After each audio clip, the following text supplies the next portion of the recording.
ಮರ ತನ್ನ ಹೆತ್ತ ಬೀಜವನ್ನು ಇಲ್ಲವೆನಿಸಿ ವಿಸ್ತರಿಸುವಂದದಿ ಸೃಷ್ಟಿ ತನ್ನ ಮೂಲವನ್ನು ಮರೆಮಾಚಿ ತಾನೆ ಮೆರೆಯುತ್ತಿಹುದು ಕಣ್ಗಳಿಗೆ. ನೊರೆ ಸೃಷ್ಟಿ ಪಾಲ್ ಬ್ರಹ್ಮ ಮಂಕುತಿಮ್ಮ. ನಮಗೆ ಚಿಕ್ಕಂದಿನಿಂದಲೂ ಕಾಡುತ್ತಿರುವ ಪ್ರಶ್ನೆ ಏನೆಂದರೆ, ಈ ಜಗತ್ತನ್ನು ಸೃಷ್ಟಿಸಿದವರು ಯಾರು? ಆ ಸೃಷ್ಟಿಕರ್ತ ಇದ್ದಿದ್ದರೆ ನಮ್ಮ ಕಣ್ಣಿಗೆ ಏಕೆ ಕಾಣಿಸ್ತಿಲ್ಲ ಅಂತ. ಆ ಪ್ರಶ್ನೆಗೆ ಈ ಕಗ್ಗ ಉತ್ತರವಾಗುತ್ತದೆ ಅನಿಸುತ್ತೆ ನನಗೆ.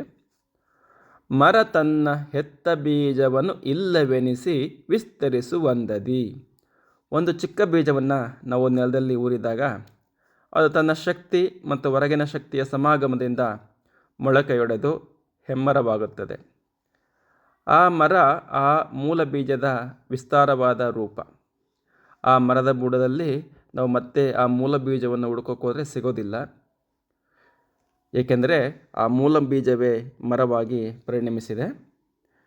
ಅದೇ ರೀತಿ ಸೃಷ್ಟಿ ತನ್ನ ಮೂಲವನ್ನು ಮರೆಮಾಚಿ ತಾನೇ ಮೆರೆಯುತ್ತಿಹುದು ಕಣ್ಗಳಿಗೆ. ಅದೇ ರೀತಿ ಸೃಷ್ಟಿಯು ಕೂಡ ತನ್ನ ಮೂಲವಾದ ಪರಮಶಕ್ತಿ, ಪರಮಚೇತನ ಅಥವಾ ಪರಮತತ್ವ, ಪರಬ್ರಹ್ಮ ಅಂತ ನಾವೇನಂತೀವಿ, ಅದನ್ನು ಮರೆಮಾಡಿ ಈ ಪೃಥ್ವಿಯ ರೂಪದಲ್ಲಿ, ಜಗತ್ತಿನ ರೂಪದಲ್ಲಿ, ಸಕಲ ಚರಾಚರಗಳ ರೂಪದಲ್ಲಿ ನಮ್ಮ ಕಣ್ಗಳಿಗೆ ವಿಜೃಂಭಿಸುತ್ತಿದೆ. ನೊರೆ ಸೃಷ್ಟಿ ಪಾಲ್ ಬ್ರಹ್ಮ ಮಂಕುತಿಮ್ಮ.